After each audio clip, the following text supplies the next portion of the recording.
Hello, my angels. So I'm at the Long Island Railroad getting ready to go home, and I wanted to talk to you guys about a lot of things. I have like 20 minutes before the train comes, so we have some time. This is an update because, you know, as you guys know, the majority of the people before I did crypto on my channel were my friends, and now I guess you guys are my friends. So my dad did pass away on February 20th, and I've just been dealing with that. I was in a car accident on April 24th. Some kid, without looking, opened the door and my car clipped his car, but it was all on video, so it proved that it was 100% his fault. So I'm gonna be making videos on like what to do if you're in a car accident and what to look for if you're looking for a used car, because now I'm looking for a used car because my car was totaled from that. And then,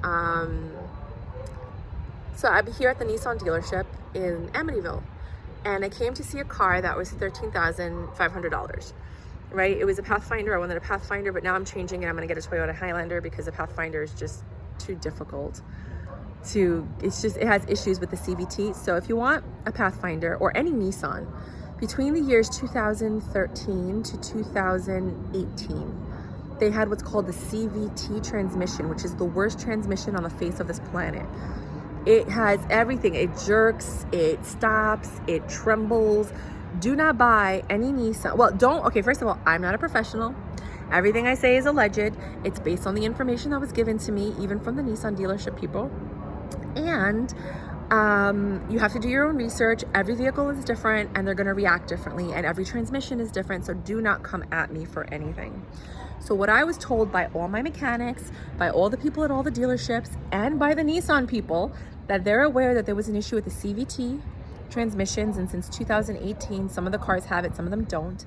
And since like 2019 and up, the cars are good. The transmissions are great for any Nissan from 2009 up.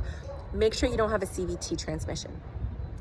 Well, do a lot of people have CVT transmissions and there's no issues? Absolutely. There's so many people that had and nothing, no mistake, like no complaints, no nothing. So after I got into my accident, was looking for cars like crazy. But every dealership I went to, there was an issue. So like I went to one dealership and I was gonna get it because I didn't know any better. It was like $11,000. It was a Mitsubishi Highlander, no, a Mitsubishi Outlander, sorry. 146,000 miles. And everyone's like, that's way too many miles. You're paying way too much money. Don't get it. And the funny thing is I didn't get it after I was gonna buy it. And everyone's like, no. Even my insurance guy was like, that's too many miles. Everybody was like, whoa. So if you're looking for a car, you probably want something under 100,000 miles if you're lucky, but sometimes you can't do that based on your budget, right? But I had an okay budget, So I was like, okay, so I didn't get it. It's still there. Like, this was 3 weeks ago and it's still there. So obviously it's a good thing I didn't get it, because it probably has more issues than we know about. And they actually raised the price $1,000. No, they lowered the price $2,000. So it was $11,000, now it's $10,000. It was like 11 something and then it was like 10,000. So that's a good thing. Then I went to another dealership.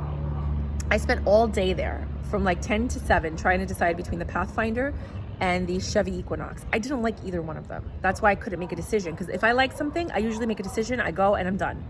I knew I didn't want this, so I couldn't make a decision.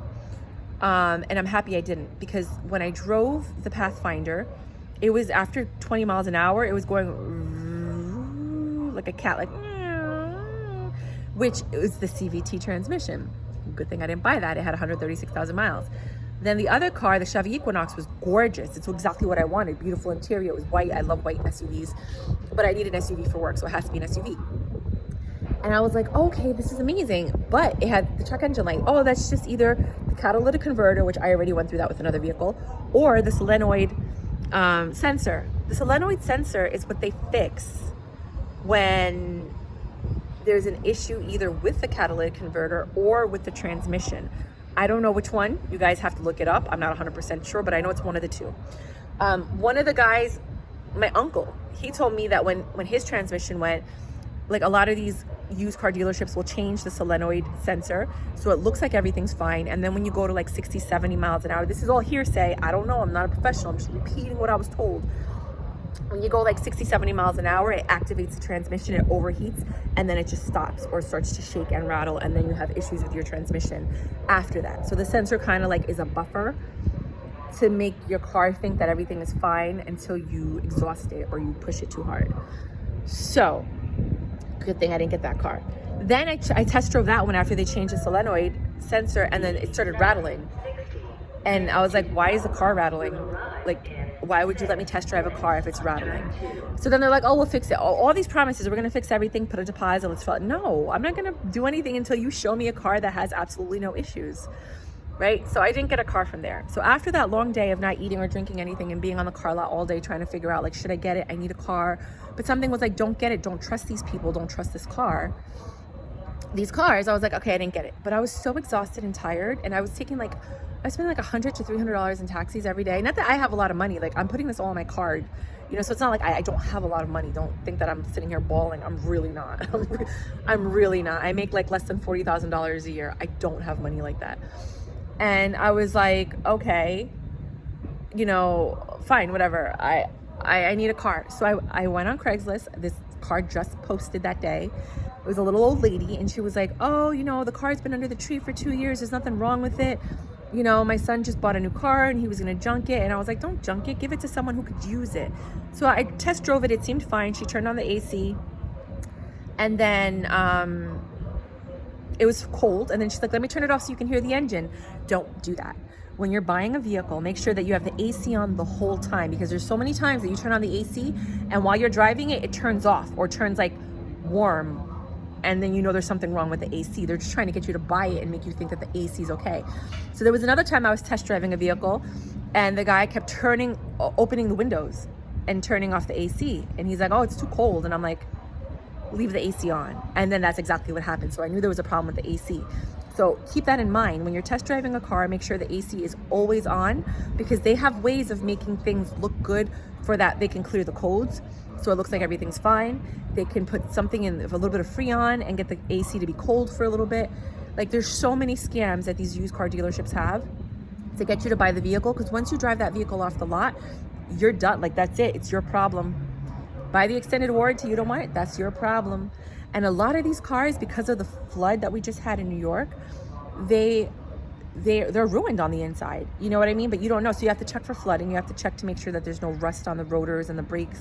You have to open up the engine and the trunk and make sure there's no mold or moldy smell. Turn on the AC, just to make sure that it's not flooded. Because a lot of these car dealerships are getting these flooded cars, fixing them, trying to make it look like new, and then trying to sell it to you.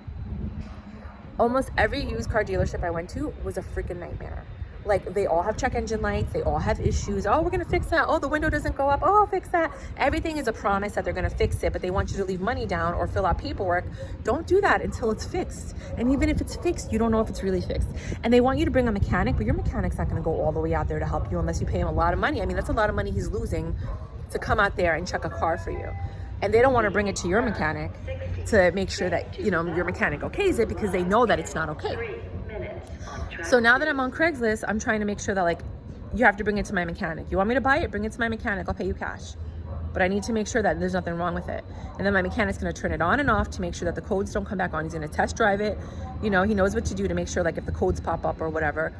And then, you know, you just cross your fingers and pray you got a good car. So that's what I have for you guys right now. That's my update. Now I'm just crossing my fingers and praying this train comes soon. I'm freezing because I wasn't expecting to be out all day looking for cars. Wearing this little sheer shirt. I should have brought a sweater or a jacket, but I didn't.